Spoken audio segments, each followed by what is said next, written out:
میرے بھائیوں اور دوستو، اللہ تبارک و تعالیٰ نے دنیا کو دار الاسباب بنایا ہے اور اس کی رعایت اپنے انبیاء سے بھی کروائی اور خود بھی اس کی اللہ تعالیٰ نے رعایت فرمائی ہے۔ اللہ تعالیٰ ہدایت دینے میں کسی کا بھی محتاج نہیں، نہ کسی نبی کا، نہ کتاب کا، نہ رسول کا۔ جس کو چاہے دے دے۔ وَلَوْ شِئْنَا لَآتَيْنَا كُلَّ نَفْسٍ هُدَاهَا، اس کو چاہے ہم ہدایت دے دیں، اور دی بھی ہے۔ سارے فرشتے ہدایت یافتہ ہیں، کوئی اللہ کی نافرمانی کرتے ہی نہیں۔ پھر سارے ملائکہ ہدایت یافتہ ہیں، اور سارے انبیاء علیہ السلام جن کو اللہ تعالیٰ نے اپنی قدرت سے نبوت عطا فرما دی، کوئی نبی بننے کے لیے محنت تو ہے نہیں، بھلے پڑھے، پھر حفظ کرے، پھر عالم بنے، پھر تقوی اختیار کرے تو ولی بن گیا۔ نبی بننے کے لیے کوئی محنت کوئی نہیں، صرف اللہ کا انتخاب ہے۔ اللہ یجتبی الیہ من یشاء، اللہ جس کو چاہتا ہے نبی بنا دیتا۔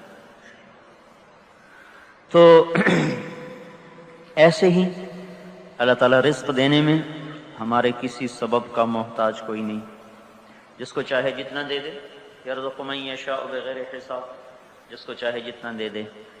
لیکن اللہ تعالیٰ نے ایک نظام بنایا ہے، زمین کو بچھایا، فقدر فیہا اقواتہا، اس میں غذائیں بھریں، پھر اسکناہ فی الارض، اس میں پانی کو ٹھہرایا، پھر ایک پانیوں کا خزانہ سمندر کی شکل میں رکھا، اس پر سورج کی شعائیں پڑیں، اس کو بخار میں تبدیل کیا، اس کو ہوا کے کندھوں پہ اٹھایا اور فضا میں پھیلایا، پھر تھوڑا اوپر لے جا کر انہیں ٹھنڈا فرما کر انہیں بادلوں کی شکل دی، پھر ان میں سے قطرہ قطرہ کر کے زمین پہ برسایا، انا سببنا الماء صبا، پھر زمین کو پھاڑا، ثم شققنا الارض شقا، پھر زمین کو پھاڑا، فاسکناہ فی الارض، پھر اسے زمین میں ٹھہرایا، پھر میٹھے پانی کی رگیں چلائیں، ھذا عذب فرات، اور کڑوے پانی کی رگیں چلائیں، ھذا ملح اجاج، پھر ان میں پردہ لگایا، بینہما برزخ لا یبغیان،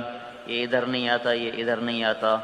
اگر اللہ تعالیٰ یہ پردہ ہٹا دے تو پوری زمین میں ایک قطرہ میٹھے پانی کا باقی نہ بچے، سارا ہی کڑوا ہو جائے۔ تو اللہ تعالیٰ نے بغیر کسی اینٹ، پتھر، روڑے، سیمنٹ، بجری، پائپ کے پانی کو اس طرح بنا دیا ہے کہ ایک دوسرے میں وہ مکس نہیں ہوتا، حل نہیں ہوتا، ساتھ چل کے بھی آپس میں نہیں ملتا۔ یہ اللہ تعالیٰ نے اسباب کا ایک نظام چلایا ہے۔ اور پھر دانے کو پھاڑا اور جڑ کو نیچے لے گیا، کونپل کو اوپر لے گیا۔ اللہ دانے کا محتاج نہیں، اللہ تبارک و تعالیٰ بیج کا محتاج کوئی نہیں، موسم کا محتاج کوئی نہیں، سورج کی کرنوں کا اور چاند کی چاندنی کا، کسی کا بھی اللہ تعالیٰ محتاج نہیں۔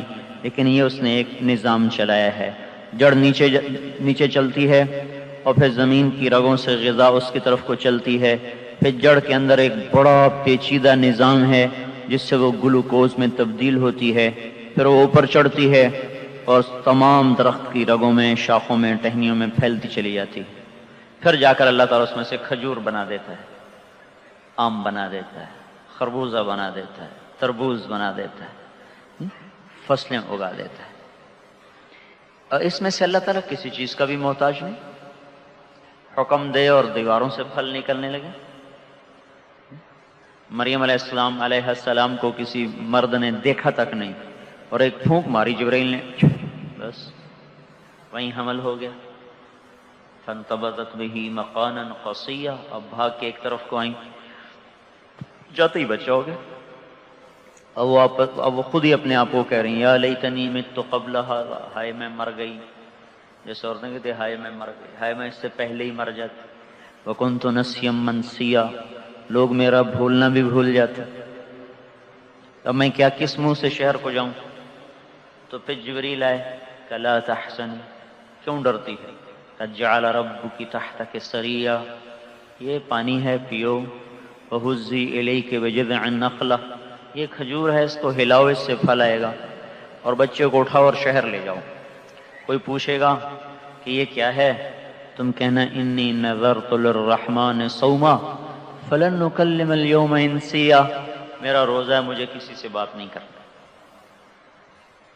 فاتت به قومها، وہ لے کے آئیں، سارے شہر میں شور مچا، یا مریم لقد جئت شیئا فریا، مریم یہ کیا منہ کالا کیا، ما کان ابوک امرأ سوء، کوئی تیرا باپ ایسا تھا، ما کانت امک بغیہ، تیری ماں بھی ایسی نہ تھی۔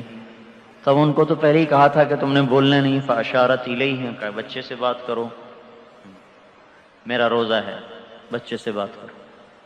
میں یوں کہتا ہوں اللہ تعالیٰ نے اس امت پہ کیسی مہربانی کی ہے، پہلی امتیں اگر روزے میں سچ بھی بولتی تھیں تو ان کا روزہ ٹوٹ جاتا تھا، اور یہ امت جھوٹ بھی بولے تو ان کا روزہ نہیں ٹوٹتا،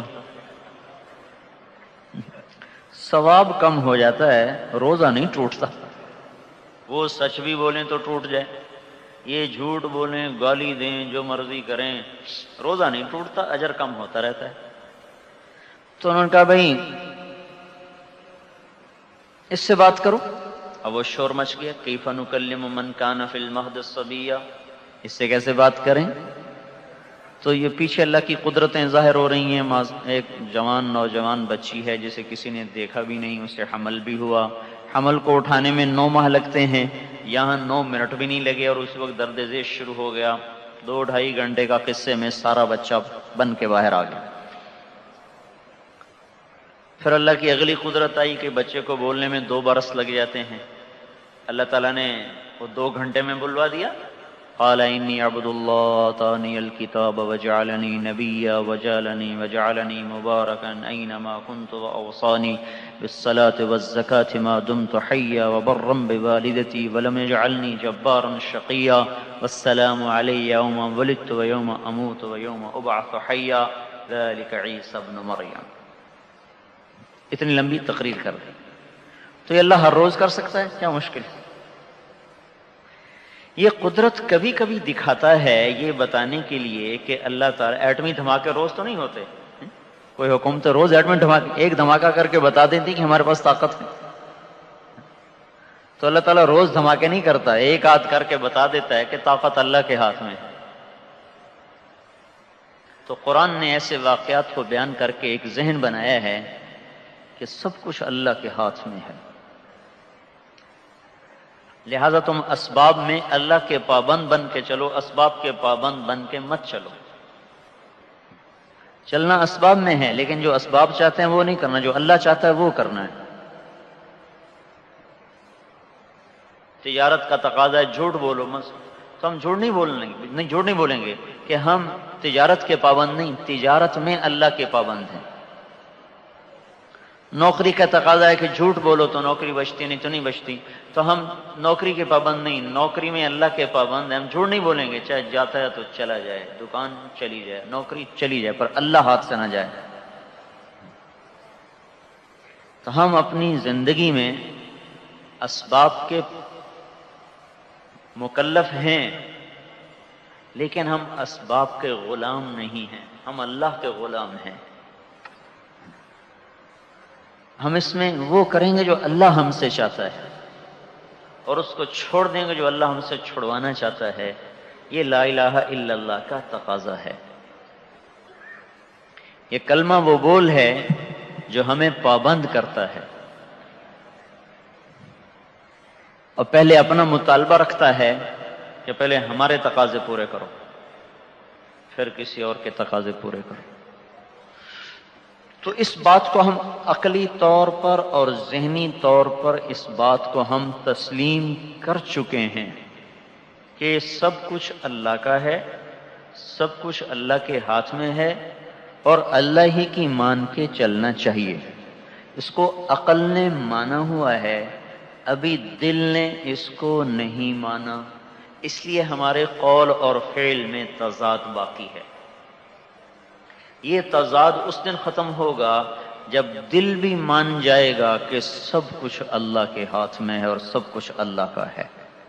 عقلی طور پر ہم سب جانتے ہیں، مانتے ہیں کہ جو کچھ ہے دھوکہ ہے، چاہے کویت کی مالدار ریاست ہو اور چاہے کوئی افریقہ کا بھوکا ملک ہو، سب دھوکہ ہے۔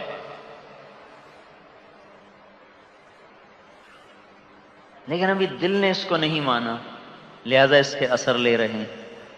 چونکہ انسان اثر لیتا ہے، ایک جھوٹا افسانہ پڑتا ہے، اوپر لکھا ہوا ہے افسانہ، اوپر لکھا ہوا ہے افسانہ، ایک گھڑی ہوئی داستان، وہ حادثات و واقعات جو زندگی میں رونما نہیں ہیں، ایک ذہن کی اختراع ہے، اس میں کوئی جذباتی منظر آتا ہے تو رونے لگ جاتا ہے، اس میں کوئی ایسا موڑ آتا ہے تو ایک دم اس کا دل دھک دھک کرنے لگتا ہے، حالانکہ بالکل اسے پہلے پڑھ چکا ہے افسانہ۔ لیکن یہ انسان جذباتی مخلوق ہے، تھوڑی دیر کے لیے وہ بھول جاتا ہے کہ میں افسانہ پڑھ رہا ہوں، وہ اپنے آپ کو اس سے ہم آہنگ کر لیتا ہے۔ لہذا کوئی ایسا مقام آیا، کوئی ایسا اس میں منظر آیا، کوئی